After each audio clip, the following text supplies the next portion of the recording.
Alors, bonjour à toutes et à tous, c'est Michel Amadidje. Aujourd'hui, je vous fais cette vidéo pour vous parler de l'évaluation externe de la fonction d'audit interne. Beaucoup d'auditeurs internes m'interpellent sur le fait qu'ils n'arrivent pas véritablement à entrevoir la finalité d'une évaluation externe de la fonction audit interne. Alors aujourd'hui, on va lever un peu le voile sur cette évaluation externe qui parfois tend à stresser des auditeurs internes qui n'en ont jamais vécu. Alors, je vais partir sur deux grands axes. L'évaluation externe tend, dans un premier temps, à permettre une amélioration continue des process, à renforcer le dispositif d'amélioration continue des process que les auditeurs internes ont déjà mis en place dans les processus d'audit interne au sein de l'entreprise.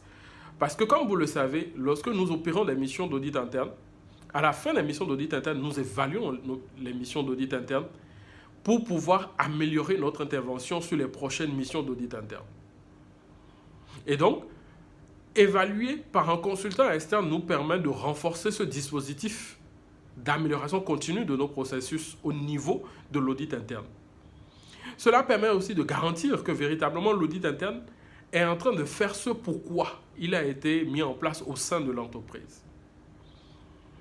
Troisième finalité, c'est que l'évaluation externe de l'audit interne peut aboutir à une certification, comme par exemple la certification de l'IFACI pour les départements d'audit interne.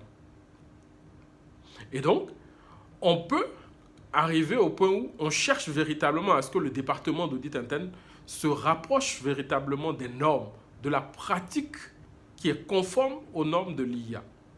Et donc pour ça, on peut demander une certification, et comme je le disais, on peut demander une certification comme celle de l'IFACI.